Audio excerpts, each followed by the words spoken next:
Ay, magandang gabi mga boss, mga kamping, mga kabunyog. Salamat po sa dumadagdag subscriber, no? Pakinggan mo natin tong The Good Spirit, si Atty. Luke Espiritu, no? Mga re-electionist, maingat sa issue ng Sara Duterte's impeachment, no? Kay Idol Christian ho ulit ito. Ah, Pero what do you think of the delay when it comes to the trial? Kasi na-impeach na ng House pero mukhang ang trial, base sa pahayag ni Senate President Cheese, July 22 pa. Natatakot yata yung mga magpapare-elect na kapag nagkaroon ng impeachment trial, hindi sila marire-elect dahil makikita kung gaano sila ka-incompetent pagdating sa proceedings. Di ba? Baka ganun galing. Pero I don't know the exact reasons or intention behind that. But for me, ang pinaka-importanting bagay sa akin ay dapat ma-impeach. Dapat magkaroon ng conviction. That's the most important thing for me. Okay. Puntahan natin itong mga debate, no? Kasi nung isang araw, panauhin namin dito sa Ito magandang tanong ni Idol Christian. Tsaka tignan niyo sumagot yung The Good Spirit, ha? Fox First si COMELEC Chair George Garcia. And basically, they cannot compel candidates to attend senatorial debates. Mukhang gano'n, no? Tama ba? Yeah, but I heard a different declaration from him like months ago na COMELEC can compel. O ngayon, won't compel na siya. Hindi, ang sabi niya kasi, Magulo talaga to si Garcia, no? Narinig daw niya na kukumpel yung mga candidate na umaten ng debate. Ngayon, sabi na naman ni Garcia, hindi na naman daw. Oh. pwede na ma-compel, pero kung masisiguro ng mga networks, for instance, lahat a-attend. Ito, All maganda, mga 65 senatorial candidates. Imposible na maka-attend lahat, di ba? Pwede may kanya-kanyang dahilan yan na hindi pwede sa ganang schedule. Ang point ko rito, obvious naman yung mga leading sa mga survey, hindi uma-attend ng mga debates, di ba? What do you think of this? I think yung hindi nila pag-attend dapat it should already show. Kagaya nung nakarang presidential election, no, di ba? Nagwawala na si Walden Bello. Yung Sara Duterte, nakamputan, walang inatinan na isa man lang debate. Wala, di ba? Buti pa si Bongbong, umatin sa SMMI. Wala naman siyang ka-debate. Talaga. Kung ano yung hindi inatinan ng mga presidential na programa, doon umatin si Bongbong. Di ba? Tuloy. Na sila ay walang baon-baon. Walang baon-baon. Natatakot sila na ma-expose na sila ay bankrupt talaga pagdating sa issues at hindi Bankrupt talaga yung mga ginagamit na termino ni Atty. Luke Espiritu. Mga bankrupt talaga, wala siya. Hindi na matukoy hindi madiretso ni Atty. Luke na mga bobo sila no? Pero nandun sila, nangingibabaw sila sa survey, di ba? at sa tingin nila natatakot silang ma-expose na wala silang paliwanag na magagawa. Alam mo, nagugulat nga ako, Christian I was interviewed by one network. Yan. Ito interview na lang to Hindi na to debate. Hindi ko na lang sasabihin kung anong network. Yan. Or anong radio. Okay. And sinabi sa akin doon, doon sa radio program na yun, na marami silang in-invite. Pero takot na takot. Gusto nila ng advanced questions. I don't know, naka-encounter ka ba ng ganon, Christian, na kapag interviewin mo, gusto nila advanced questions, gusto nila na kontrolado nila ano ang pagtatanong. Oh. I mean, you are running for Senate pa naman, lawmaker o kongresista. Di ba, lawmaker, dapat marunong ka mag-articulate nun Dapat meron kang opinion sa lahat ng bagay. Dapat may kaalaman ka naman sa mga bagay kasi babatuhan ka ng tanong kahit ano Di ba? Dapat part yan ng credentials mo. Kaya yung hindi nila pag-attend ng debate really shows na hindi sila actually competent sa public office na tinatakbuhan nila. Ang problem lang natin, Christian, kung pwede ba nating makompel yan o hindi. Sad to say, sige, sabihin na natin, may freedom sila, hindi pwedeng makompel. That would already be a political question na lang siguro. A decision that is left to the electorate and the public. Look at this, itong mga Problema nga, Idol Luke Espiritu eh. Yung public eh, wala silang pakialam dyan eh. Basta merong bayad sila eh, boboto ka maski na. Nangyari na nga nung nakaraang eleksyon, di ba? Taka mo, galing-galing ni Atty. Leni Robredo. Tsaka ni mga kalaban nitong si Marcos at tsaka nitong si Sara eh. Tinambakan lang. Bakit? Sa survey pa lang, tambak na eh. Tanginang yan. Ganyan na naman yan eh. Di ba? Puta na. Wala tayong magagawa eh. Tao eh. Malaman kung tao o makina ang kumakana. Di ba? Tuloy. Inyong mga kandidato na ayaw mag-attend ng debate. Ang maganda sigurong gawin na lang ng COMELEC, Christian, is hindi man nila makumpel, pero at least mapublicize man nila. Di ba? Publicize nila, candidates who refuse to attend Yun ang the debate. At ito ang kanilang explanation. Publicize nila para at least makapag-form ng opinion ang electorate as to the competence of this senatorial candidate. Yan, at least kung ako, yan positive ako na ang COMELEC has the power to do that. COMELEC. Diba? Kasi ang COMELEC ay duty-bound din naman na mag-reveal, mag-disclose ng mga information that is important para makapag-form ng judgment ang mga... Wala, Atty. Luke. Walang ganun ng COMELEC. Walang ganun. Basta ang COMELEC, marunong ka sumulat at bumasa, Filipino citizen, okay ka na. At meron kang tawag dito, marami kang natangang tao naniniwala sa kakayaan mo bilang isang artista o isang manyak. Itong si Kibulog. Tingnan mo, pinayagan lahat ng COMELEC yan, attorney. Meron pa nga rin, may mga kaso eh. Walang pakialam ang COMELEC. Diba? Basta, sige ba, ewan ko. Tuloy. Botante. Yun na lang gawin ng COMELEC. Kung hindi nila makumpel, i-publicize nila ang list ng mga kandidatong in-invite, humingi sila ng report from the networks, halimbawa GMA, di ba? Magkaroon sila ng rules on how debates are being formed and organized na ito ay dapat na monitor ng COMELEC at i-inform ang COMELEC na itong mga kandidatong ito, mga in-invite, sino nag-show up, at kapag hindi nag-show up, anong reason, at i-publicize ng COMELEC. Yun, meron ng kapangyarihan ang COMELEC to do that. And sinasuggest ko yan kay Chairman Garcia. Okay. So, sa bagay, totoo yung sinasabi niya, no? May mga ganun talagang mga kandidato, mga politiko. Usually, they ask for advanced questions. And ako, as a rule, personally, I don't give advanced questions. Kasi I agree, sinasabi niyo, kung tumatakbo ka sa pagkasenador, dapat alam mo yung pinapasok mo. Hindi pwedeng scripted yung mga panayam. Although nakikita ko ngayon, may mga nakikita ko na mga panayam, mukhang scripted eh. Parang Yun nga, Christian, meron kasing taripa ang iba. Yun na mabigat, may taripa yung iba. Itong pinapanood natin eh, meron itong 28,000 views. 28,000 views ito. Ito magandang pinag-uusapan nila, mga friend. Yung taripa. Yung palang kung ikaw ay senatoriable at i-interviewin ka, maglalagay ka ng malaking halaga. Doon sa i-interview sa'yo, ay bibigay sa'yo yung mga tanong, yung kayang-kaya mong sagutin. Tignan mo, pakinggan nyo, ha? Buti nga, ilan lang ang mga independent candidates na tulad, independent broadcasters o kaya media na tulad ninyo eh. Pero ngayon, traditional media, may mga taripa. May mga taripa. Nakakatanggap ako ng mga quotation eh. 10-minute interview. 10-minute interview. Hundreds of thousands. Kapag gano'n na yung mga interview. Expose natin yan para pwede naman tayo magprangkang usapan dito. Hindi na natin kailangan pakalanan, no? Pero magkano yung rate sa binibigay sa inyo? 10-minute interview, 850,000. 10-minute interview. What? Putang 10 minutes interview, 850,000?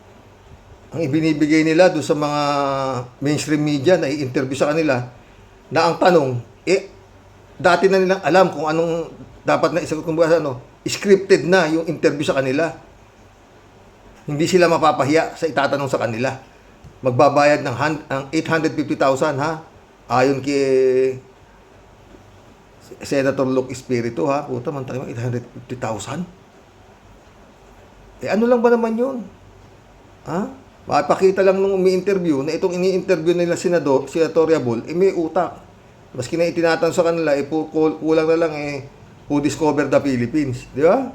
Tuloy ito ni Luke. At Official letterhead. malaking network to. Radio. Malaking radio. Radio lang, ha? Oh. Kakapal na mukha. 850,000 pesos. Oh. And hindi na siya, hindi na nagkukunwari. Talagang open na may taripa.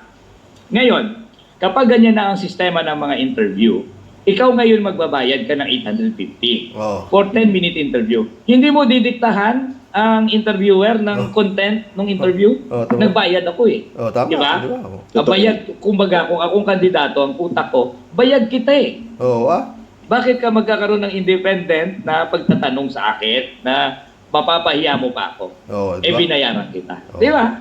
Oo. So, Maganda ang po. mangyayari niyan, ang mga kandidato ay sila na yung nagdedetermine kung ano yung mga tanong itatanong sa kanila. Oo nga. At in the end, ang natatalo dyan yung mga tao kasi nagiging propaganda avenue yung supposedly honest to goodness interview kasi nagko-control yung nagbayad di ba? Yes. Okay. And hanggang sa probinsya yan, Christian. Hanggang sa probinsya. National yung networks, radio networks, hanggang sa probinsya. Kaya talo na talaga kami ngayon na mga hindi traditional politicians na hindi galing sa political dynasties. Okay. Ito, Attorney Luke, for the record. Aminado naman si Atty. Luke na may hirapan siyang manalo, di ba mga boss? Pero tulungan natin. Malay mo ha. Malay mo, di ba? Share nyo. Marami naman akong talagang sila Chris Guerra, sila Tony Enzo Recto. Ano yan Talagang ikinakalat na nila maraming nanonood sa kanila. Daan-daan libo nga ako subscriber na ito. Ikakalat ho to. Di, malay mo ha. Di ba? Sa mga butante. Yan ang boto ninyo ay sagrado. Oo. Kayo ho ang boss pagdating sa eleksyon, no? Kayo ho ang boss. Oo. Kung may magbabayad sa inyo, tanggapin nyo, paulit-ulit, pera rin natin yan. Pero, piliin ninyo ho, yung dapat ninyong iboto. The good spirit, Atty. Luke Espiritu. Walang bayad tong interview na to. Ako nag-reach out sa kanya. Oo, ako na magpapatotoo. Mga alas 5 na yata ng hapon yan. Nagmamaneho ako nung nag-reach out ako sa At ako na nagpapatotoo. Ako nagpapatotoo. Yes, oo. Ako na nagpapatotoo. Dito nga ako nakakapag-appear at nakakapagpaliwanag sa mga facts first. Kasi ito yung mga walang taripa. Di ba? Okay. Sige, maraming salamat. Ewan ko na-interview na ni Atty. Claire to, si The Good Spirit, ha? Tawag ko dito, The Good Spirit, mga friend. Totoo yun, sinasabi ni Atty. Luke, di ba? May taripa. Puta, 850,000, babayaran ka ng kandidato. 10 minutes interview lang, papa-interview sa iyo, para, di ba? Grabe, no? Pera. Hindi naman kasi kanilang pera, Mabalik ko tayo rito sa away ng Marcos at Duterte, no? Maraming balita na talagang matapang na si Bongbong. Talagang yung speech niya nga na papatay si Duterte, whatever. Napanood niyo naman siguro. At talagang matapang na ang dating, no? Ni PBBM. Kumbaga sabi nga gumagano na rin. Hindi na yung dating ito lang mga ito mga friend. Ako sakala ko maniniwala na matapang na to pag may nadakip ng Duterte at may napanagot na siya itong gobyerno niya sa mga pinagagawa sa kanya yun lang, ganoon lang kasimple. Pag nandiyan na nga yung ICC kung anong gagawin ng gobyerno niya, kung ano whatsoever, pero sa tinsya ko, kung talagang matapang na siya at galit na siya, si PBBM dito sa Duterte, at yun na nga mga sinasabi niya na wala na silang laban, papatay pa sila, handa na silang pumatay, mga whatsoever, mga ganyan, no? Kaya lang sinasabi ko, magulo yan. Gaya na sinasabi ni Senator Trillanes, hindi yan basta-basta para ka lang dadampot ng tuta. Mananakmal yan. Sabi na nga rin ni Baste, na ang isang animal ay pag na-corner ay maninibasib yan. Yan ang dapat paghandaan ni Bongbong. Kung talagang galit siya, ha? Oh, di ba? Kung talagang galit siya. At hanggang ngayon, hindi siya tinatantanan itong mga Duterte, di ba? Oh, si Digong, mukhang imbestigahan yata ng NBI itong bugok na to. Doon sa sinasabi niya, papatay siya na 15 senador para makapasok yung kanyang siyam na gago. Di ba? Panginoon, ano to? Anong tapang meron to si Duterte? Ano hawak nito? No? Oh. Sa ngayon, walang sa ngayon ng gobyerno na makaano sa kanya. Di ba? Yung impeachment, ang tagal nating inantay yung impeachment. Di ba? Nung nandyan na-impeach na, pagdating sa Senado, eto na, putik. Yung Chis Escudero, grabe mga boss. 2 buwan yung inupuan, tapos madaliin nyo kami, maghintay kayo na 5 buwan. Pagkatapos na Sona, saka na tayo niyan. Putik yan, yung sinasabing dapat, ang nagsasabi na, mga Supreme Court Justices na, mga dating Supreme Court Justices, mga senior Supreme Court Justices, na dapat mo nang umpisa dahil yung forthwith na sinasabi, nakalagay doon na pag natanggap na ng Senado, dapat aksyonan na agad ito. Tsaka, pwede naman, di naman sila minamadali. Sabi nga nung isang Supreme Court Justice, pero hindi naman yung 5 buwan. Sobra namang pagpapaintay yan. Sobrang delay. Maraming mangyayari. Maraming pwedeng mangyari sa ganung katagal, di ba? Especially, may banta sa buhay nito. Yung kinausap ni Sara Duterte, live na live. Na pinapapatay niya. Diba? Itong presidente na to. Ano kaya nasa isip ni no mga friend? Ni Chis Escudero, no? Kitang-kita niya na. Pati Masa Pilipinas sa survey, 41% na ng tao na talagang gusto nila ma-impeach si Sara Duterte. Marami ng rally-rally. Senado, kahiyahiya na yung Senado. Diba? Kahiyahiya na yung Senado. Kaya sabi ni Atty. Luke, siguro, kaya nila dahil umiiwas sila na malaman kung, kasi talagang, mantakin mo, 7 yung impeachment complaint. Isa lang doon ang lumusot. Convicted na si Sara Duterte. At ayon nga sa mga kongresista, napakatitibay ng mga ebidensyang ilalahad.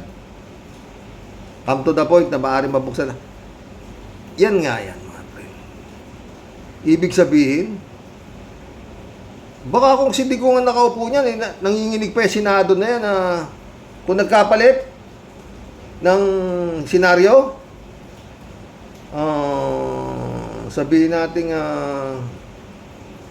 si Digong ang nakaupo, puta, baka nagkakandaihi pa yung mga senador sa pag-impeach, automatic.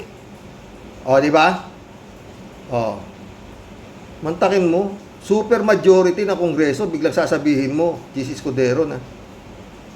Ba't 2 buwan yung nagpapetik-petiks kayo dyan maghintay kayo 5 buwan. Kayo kami aapirhin nyo? Buto. Sabi nga naman, ano yung nakalagay na forthwith?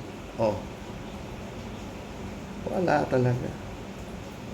Kaya nga, ayan, paulit-ulit. Kung galit talaga na si Marcos, na ipinakikita niya, talagang nananakmal na siya, hindi na siya dati yung parang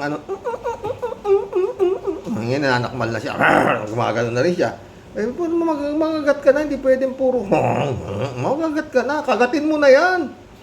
Putik, pupugutan ka na ng ulo pinapapatay ka na hindi pwedeng puro salita, His Excellency. Di ba? Hindi pwede ganun. Ang daming kaso na nakalabas, nakalkal ng Quadcom.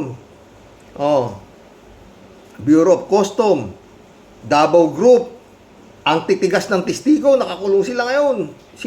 Anak ng puta, wala pa rin. Hanggang ngayon, wala. Walang nangyayari. Wala pa yata. May nakasampang kaso, natutulog yata. Hindi gumagalaw. Gaano ano yun po? Diba? Tapos umandar yung impeachment sa Kongreso, pagdating sa Senado, puta, press the ball. Piyagintay nyo, tatagal tayo, 2 buwan, tigil 5 buwan, ha. Ang dami na nagsasabi na baka mawalang saysay yung nangyari sa Kongreso na 200 or almost 250 na kongresista na ang pumirma. Dahil yun nga, maraming eksplikasyon, hindi Chis Escudero naman. Yung nag-i-explain, hindi naman mga kapitbahay mo lang na hindi nakapag-aral. Mga retired senior Supreme Court justices ang nagsasabi na dapat ka nang gumalaw. O, di ba? Ewan, mga friend. Kaya, yun nga sabi ko. Wala bang kuman si Marcos? Na, ano ba ginagawa niyan? Kung si Duterte yan, hindi pwede yan. Kita niyo naman yung Blue Ribbon Committee ni Dick Gordon noon, iniimbestigahan yung mga kahayupan sa Parmali. Si Duterte, hindi naman siya kasama sa investigasyon. Ang iniimbestigahan yung Parmali. Pero siya, harap-harapan, halos murahin niya si Gordon na huminto na kayo dyan. Kayong sa kanya Michael Yang ang di ba? Si Michael Yang ang walang kagatol-gatol na talagang hinaharang ni Duterte ang investigasyon nung nila Gordon doon sa Parmali. Skandal na 625,000 ang kapital ng Parmali. Puta na, nabigyan ng kulang-kulang 12 bilyon na proyekto. Puta, grabe. Talagang garapal.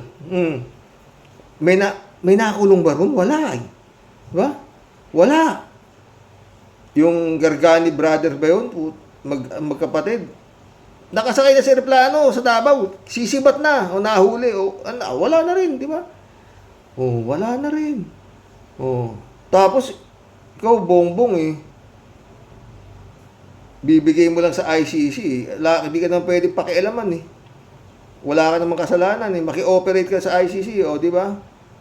At as much possible marami namang humihiling na magbalik na tayo bilang miyembro ng ICC. Nagawa ni Pinoy, nagmiyembro. Pero maraming pumirma, isa ka na. Pagdating kay Duterte, umatras. Duterte pa rin, di ba? Ewan ko kung may pumirma nung umatras tayo sa nung umatras ang Pilipinas sa pagiging miyembro ng ICC. Kung parehas ang basta sabi na, basta tayo ko na yan. Parang ganun lang Meron bang naging kagaya ng kay Pinoy nung nagmiyembro na maraming nagpirmahan na sumang-ayon ang Kongreso at ang Senado na maging miyembro tayo ng ICC? Dito, ewan ko dito sa nung umatras si Digong dyan sa ICC, kung may nagkaroon ng pirmahan, di ko alam Lapo ako sa social media nun Pero parang wala. Kasi nanonood ako Okay yun. Lahat ng karapatan nasa iyo para mag-miyembro tayo ng ICC. Wala namang masama, di ba? Mga friend. Dahil ang iniimbestigahan ng ICC, yung talagang malalalang kaso. Di ba? Hindi naman yung mga jaywalking, yung mga simpleng kapatayan, wala, di ba? Ay nako. Mag-collab na tayo, mga friend. Share nyo, mga friend, mga subscriber ko. Yun pong pagboto, mangampanya na kayo para dito sa mga Wala tayong pupuntahan dito sa parehas na line-up nito. Ditong nag-aaway nito, Duterte sa Marcos, wala. Marami hong karapat-dapat, kagaya nila Torilo Espiritu, Arlene Brosas, mga dyan, Teddy Casino, Franz Castro, ang dami hong matitino. Mga nakapag-aral na talagang handang magsilbi sa bayan. Ito, wala ito mga to. Mga dynastiya miyembro nung kay Bongbong Para bang ang si Juan de la Cruz nasa bangka na palubog. Ngayon, si Juan de la Cruz, meron siya sulbabida para siya mabuhay. Pero kung tatalo siya sa kanan, bahagi ng dagat, puro buhaya ang babagsak kanya. Maski may sulbabida siya, patay din. Doon naman sa kaliwa, na kung doon siya tatalon, puro mga mabangis na pating naman. Ganun ang kasitwasyon ng Juan de la Cruz ngayon, mga friend. Dito sa dalawang partido na to, ganun. Ganun mismo. Oo, wala kang pagpilian. Kumbaga sa Madyong, puro panapon. Oo. Oo, di ba? Pero God moves in a very mysterious way, di ba, mga friend? Sana. No? Sige po, tayo magkulab na. Basta yun lang, mga boss. No? Hanggang walang nasasaktan na Duterte, walang nadadampot na Duterte, itong gobyerno ni Marcos, walang naipapadampot na Duterte, itong lahat ng ito, pelikula. Nakapanood na ho ba kayo ng pelikula? Ng mga Fernando po, nasaksakan, suntukan, panatan. Pero, puro artificial lang ho yung dugo. Hindi po totoo. Kita-kita mo na nagkakatamaan. Pero, stunt lang ho. Oo. Okay. Ilang kaso na sinampa rito kay Duterte? Sinampahan ng grave threat ni Franz Castro, dismiss. Sinampahan yata naman ng mga opisyal. Opisyal ang nagsasampa. Opisyal ng pulis ang nagsasampa. Yung Sara Duterte, dismiss. Hindi ho makaporma eh. Dismiss. Televiso yung may ebidensya kompleto. Pero kung ordinaryong tao lang, utangin na. Kulata, aabutin mo. Tapa! Ganun ang dampot. Diba? Yan eh. Utangin na. Kaya yan nga ako, sabi ko. Pwede kita niyo naman sila Bato, puta, si Bato. Ang gigigit sila Bato, kung ano mga pagsasabi, si Ipe, di ba? Wala magnanakaw na Duterte! Ang putang ito. Di ikaw tumistigo sa, hindi ka pumunta sa Quadcom para ikaw magsisigaw doon. Na dalin mo yung, na katibayan mo na walang magnanakaw na Duterte nung iniimbestiga si Sara Duterte. Ba't di ka lumabas doon, Ipe? Para sabihin mo doon hindi totoo yan. Walang magnanakaw na Duterte. Di puta, ang galing mo talaga. Ipe. Ewan ko sa'yo. Yung si Ipe, saka si Kimo, halos parehas ho yan. Wala akong tulak kabigin dyan. Puro pantulak. Wala akong kabig. No? Jose, Hiromo.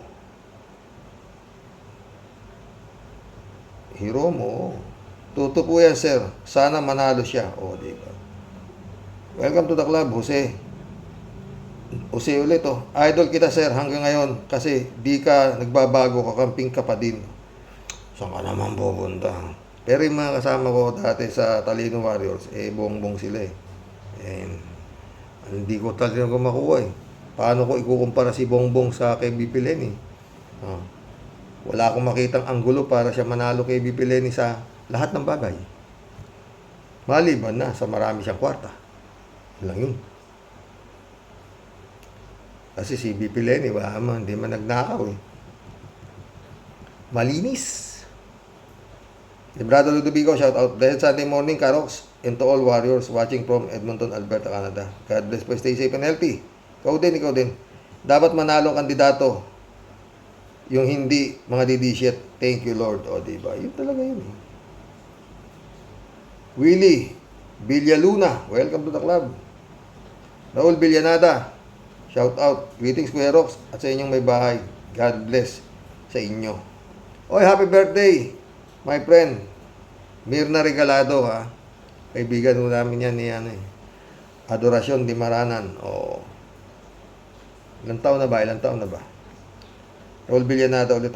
Malaking kapakinabangan sa bayan ang katulad ni Atty. Luke Espiritu. Sana maging tunay na issue at totoo, may paninindigan, tsaka matalino talaga, tsaka Raul Villanada ulit. Pero may problema, maraming botante, ang bobo, tanga at estupido. Totoo yan, Raul. At mukhang pera. At takot. Yun ang problema eh. Kaya yan Davao, putik yan. Pag hindi yan hindi tumulong si Marcos dyan sa kandidato sa Davao, wala yan, walang panalo yan. Babrasuhin ng Duterte yan. Jose Mora, welcome to the club. Hi Raishi, sabi ni Kalatni. Kalatni ulit oh. Good evening Kasani. Bakbak lang ng bakbak Kasani kahit nakakapraning na. Huwag kang tumigil. God bless your family. God bless Kalatni. Nakakapraning na talaga, di ba? Meron akong nakitang vlog. O bukas pakita ko sa inyo ha. Pwede ba kayo doon? Kaya lang kailangan tanginang yan. Million ang views. Oo. Aakyat ng bundok. Taka lang. Ay! Wala nang oras eh. Bukas pakita ko sa inyo. Talagang mamatay ako sa tawa eh. Oh. Million ang views. Kapital lang yan, 1,000.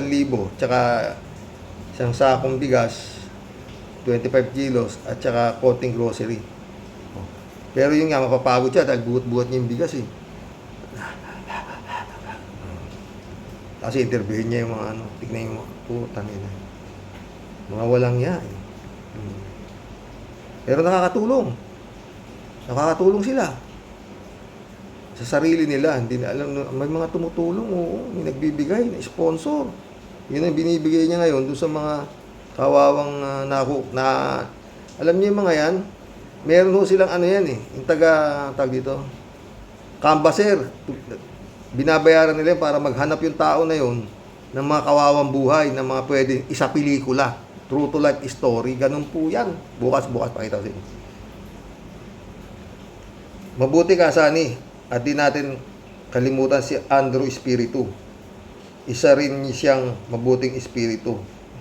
Iboto din natin si paring Andrew Espiritu sa Senado. Sino yun? Hindi ko kilala eh. Edmond Dimandal, my friend. Number 1 ko yan, pre. Oh. Bultingin mo na. Pero yung Bunyog, boto niya yung Bunyog, mga friend. Tsaka yung kandidato ng Bunyog sa Senado. Elizabeth Iscaro ulit, oh. Good evening, Sir Rox. Sayang nga itong si Luke Espiritu at magaling siya magsalita at may tapang at mukhang may talino. Talagang matalino, Elizabeth. Kaya lang, ang bubutante ang problema ng ating bansa at itong COMELEC. Paano mananalo ang isang karapat-dapat? Ang dami kasi sa Pinoy ngayon, walang pakialam at bobo pa mag-isip. Kaya walang tsansang manalo ang isang matinong tao, lalo na dyan sa Senado, Presidente at Vice. Basta kung gusto mong maging super, dali ng pera, politiko pasukin mo. Pera-pera lang talaga yan. Tsaka kailangan makatayo ka ng rehiyon. Oo. Sa rehiyon makatanga ka ng mga 1,000 eh. Puta na. Lalapitan ka na ng politiko eh. May 1,000 kang natanga na tao na niniwala sa'yo. Sa pinagsasabi mo na ikaw ay ganito, ikaw ay ganon. O puta. Boundary ka na ron. Dadami na ng dadami. Oh. Hahawa ka lang naman ng Biblia eh. Tapos kuha ka ng mga patotoo. Dali lang eh. Kaya patotoo ka. Ako po ay dating magnanakaw. Ngayon po ay ako ay sakristan. Ako ay taga-kolekta talaga. Gagi. Edmundo Cheng, shout out. Magandang gabi pre. At sa inyong pamilya. Ang masasabi ko sa ating mga mamamayan na pagsama-samahin na nyo ang 3 iklog na tulpo na puro dada at lakas lang ng boses. Ang puhunan, wala namang nalalaman sa batas ay walang panalo sa nag-iisang Luke Espiritu. Huwag na natin isama pa sina Robin Bato, Lapid at Bongo. Alam ng lahat yan ng mamayan na sila ay mga bobo o bopol. Totoo yan, mundo. Mundo Cheng ulit to. Sana si Atty. Claire, baka isa ka pa sa bigay ng... Pero alam nyo, mga friends, sinasama ko sila sa dasal. Sana walang mangyari sa kanila dahil karamihan yung mga ganitong klaseng mga social, mga nasa SOCMED, binabaril ho ito eh. Ito yung nangyari kay Percy. Atty. Claire malupit. Oo, malupit si Atty. Claire. Malupit din si Badcaster. Malupit din si Nyolo. Malupit yung Nyolo. Malupit yung Richard Isguera. Puta. May kamandag pa yung mga yan. Puta, mga dynasty na yan. Puta na. Walang kwenta sa kanila magpapatay sa mga yan. Lalo't istorbo ka. Totoo yan. Lord, huwag po niyo silang pabayaan. O, yung mga vlogger po na nagsasiwalat ng katotohanan na walang pinapanigan. Oo.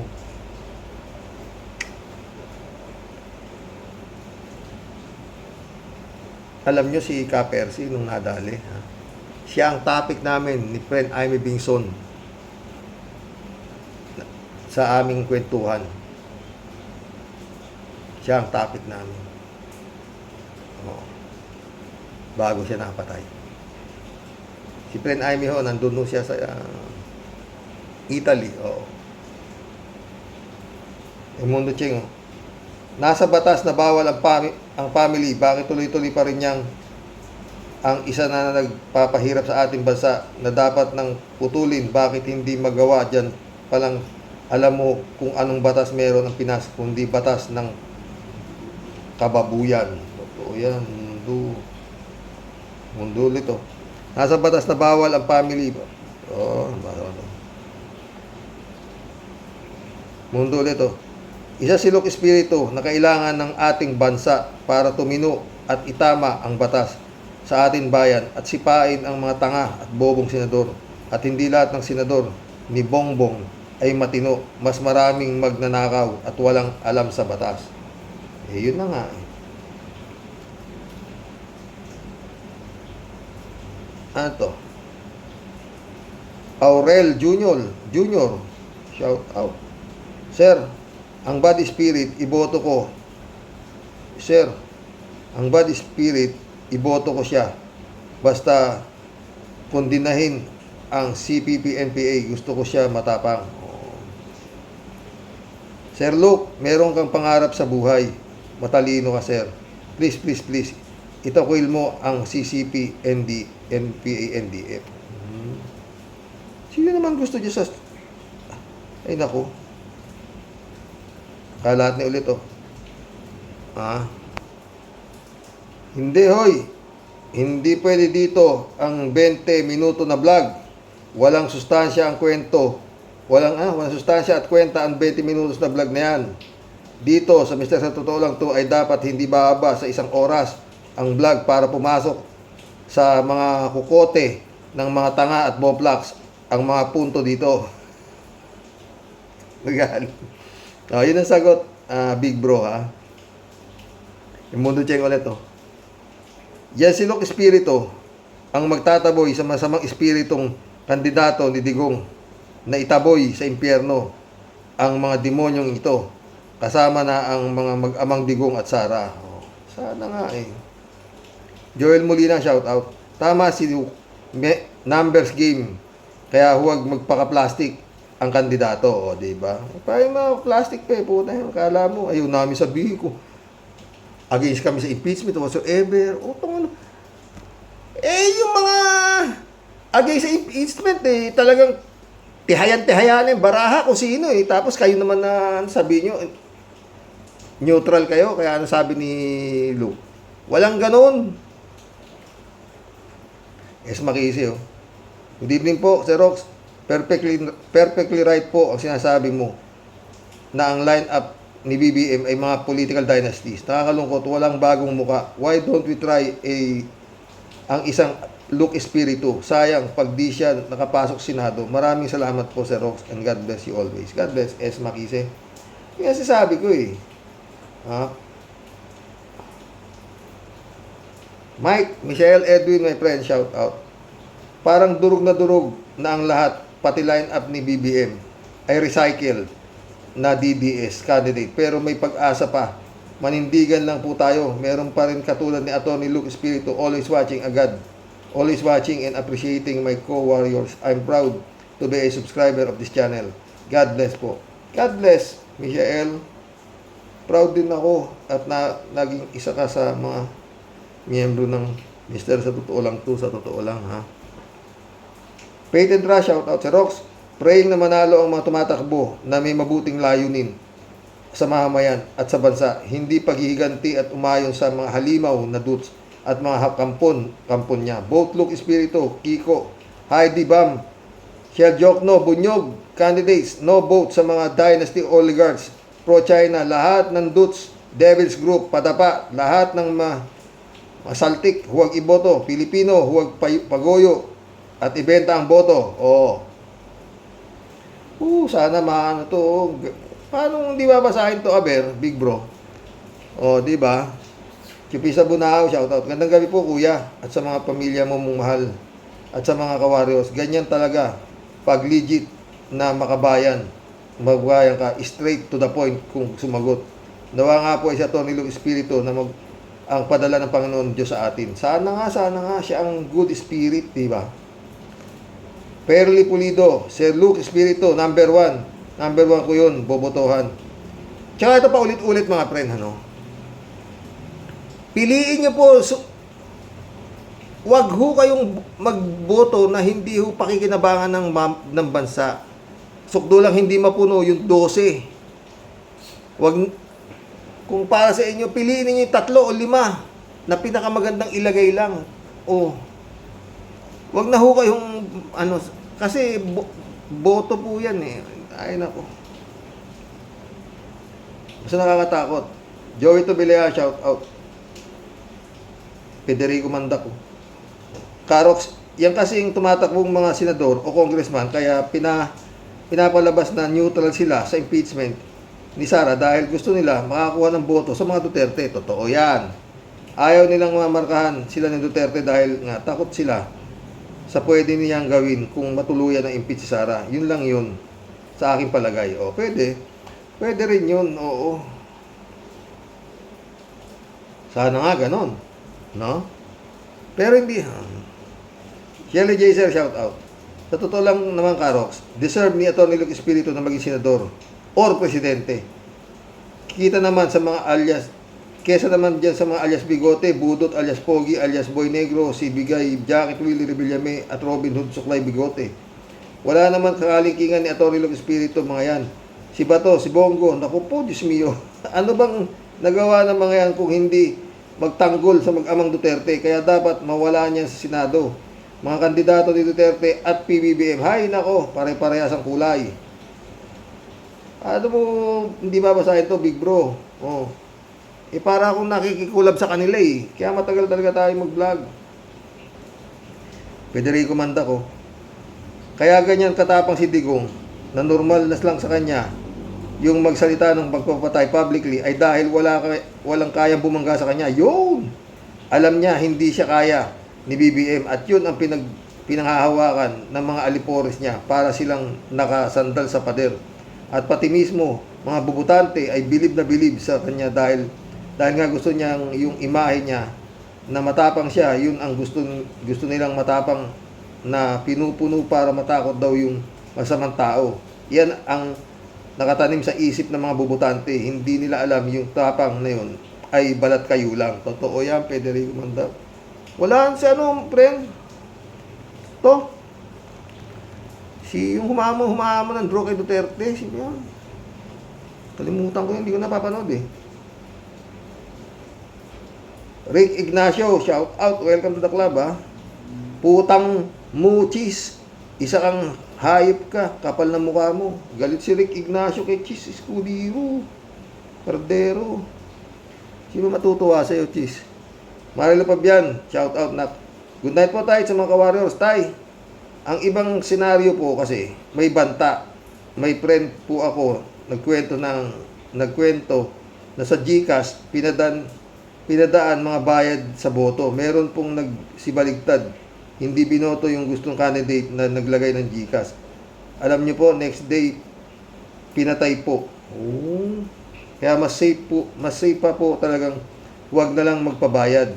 Kung maunawaan lang sana ng mga kababayan natin na kaya ganito ang sitwasyon natin dahil sa mga walang puso na kuno public servant. God bless po tayo at sa mga ka-warriors.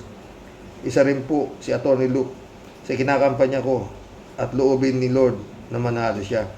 Sige, friend. Sa Hong Kong, maraming kaibigan si Marilo Pabian eh.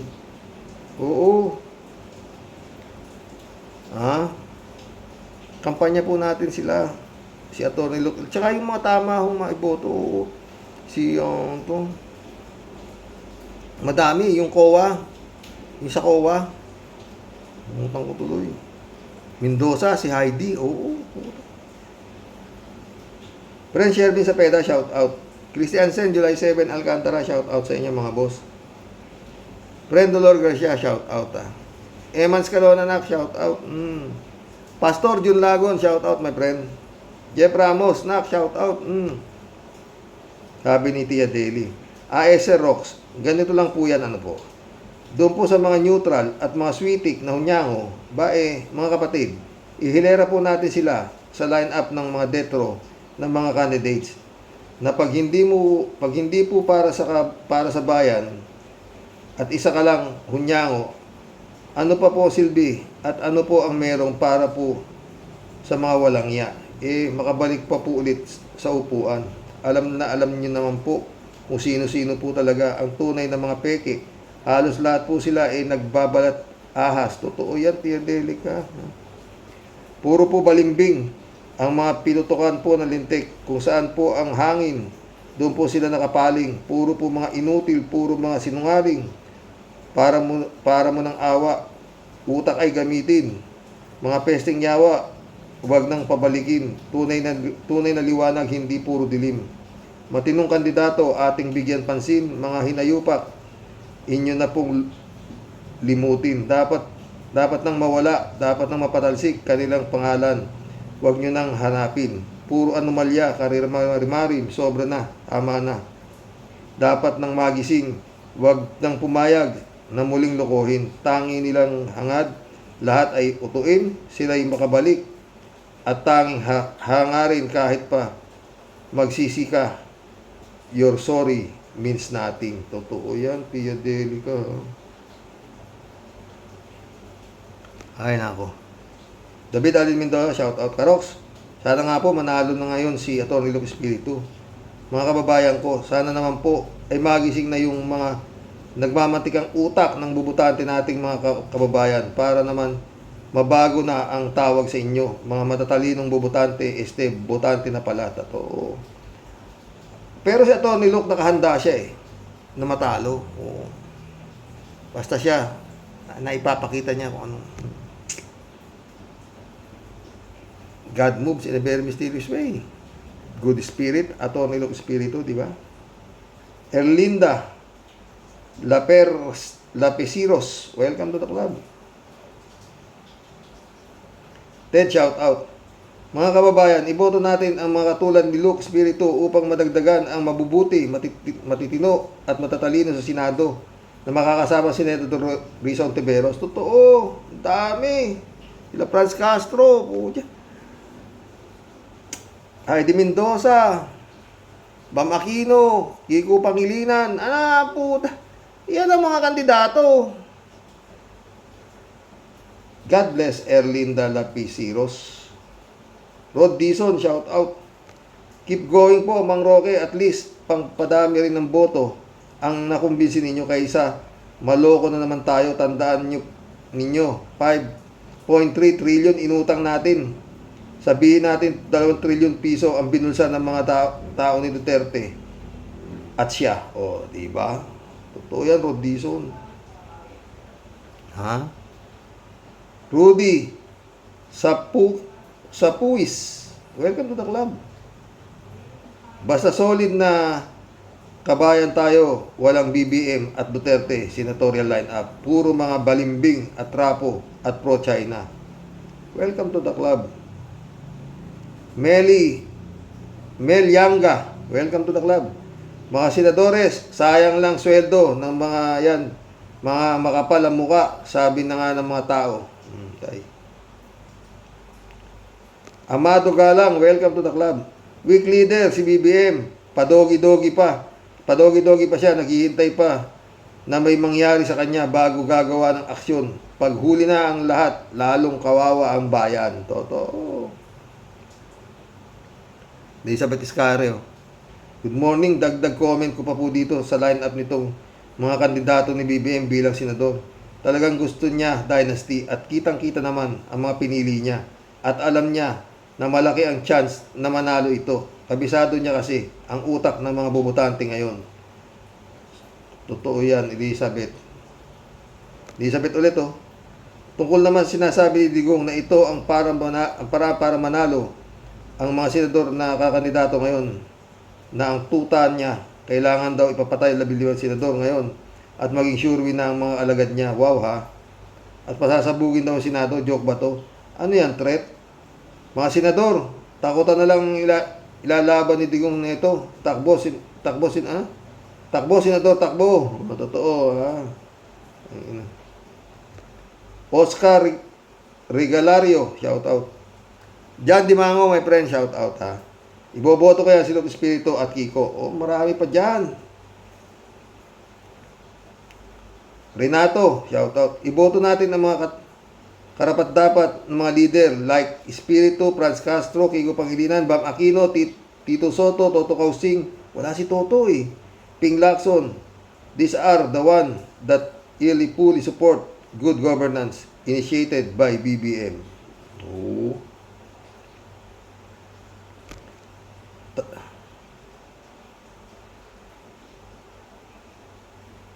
Taga-housing, welcome to the club. We will vote for you and straight opposition. Oh. Mary Grace Santos, shout out, ha. Look forward dapat. Hope makapasok na siya ngayon sa Senado. Thanks. Sana. 3JCO po. Ano, Sir Rox? Tayo namang mga Pilipino ang iintindi kay Digong sa recent joke daw niya.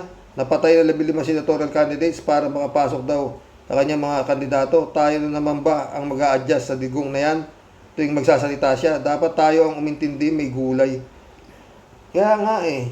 Unawain natin siya dahil siya imisira sa ulo, di ba? Mga ganun yun, eh. Ha? Bakit pa siya nagpresidente kung tayo naman pala ang iintindi sa kanya? Bakit pa siya tinawag na Tatay Digong kung tayo pala ang iintindi sa kanya?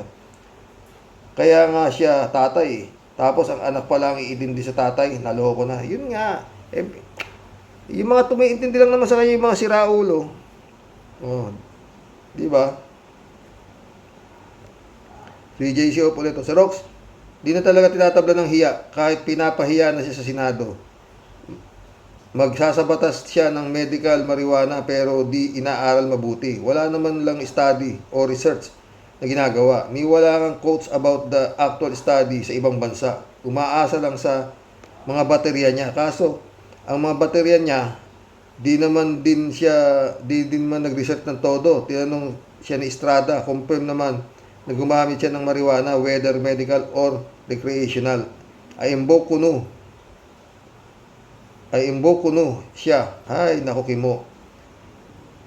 Kimo palang matutuyuan ka na ng pasensya. Dadagdagan pa ng depektibo at bigyan ng jacket yan. Totoo yan, 3J Shop ka, ha. 3J Shop ulit sa Rox. Palagay ko lalong nakakikilala sa Tony Espiritu kasi talagang magaling siya sa mga debate. Kaya niya sagutin ng tama ang mga tanong at mga issue, walang binabasa at walang bateryang dala. Totoo! Lalahatin ko na yan nandiyan dyan, eh. Walang aatrasan si the good spirit sa kanila, eh. 3J show po dito. Alam mo, Sir Rox, torn between two lovers itong si Cheese. Di niya malaman kung sino ang tunay na nasa puso niya, si Digong ba o si BBM. At Lisa, na BBM niya. Pero pag hindi umayos itong si Quezon, tiyak manganganib ang kanyang posisyon. Maaari nang nagagalit sa kanyang asal tungkol dito sa impeachment. Baka sa pamangka niya sa dalawang ilog, matumba ang bangka niya. You cannot serve two gods. Either you will hate one and love another. Totoo yan, ha. 3J show ulit to. Si Rox, hindi mo ba alam ang librong The Art of War by Sun Tzu, isang Chinese philosopher? Ginagamit ang mga quotes dito ng mga famous people, lalo na sa military politics. Well, I'm sure na alam din naman ni Digong. Alam ito ni Digong. Siyempre, ang mga tipo ni Digong, BBM, Sara, at iba pa, pinabasa nila yan, pero yung iba, ina-apply ito. Kaya, ina-apply ito. Yung iba naman, ewan ko. Sabi niya. Ay, mag-iisang oras tayo mga friend. Enrique Soriano, welcome to the club. Tama yan sinabi mo, Mr. Sa totoo lang. Sa Diyos ang pag-asa ng Pilipinas. Totoo yan, ha?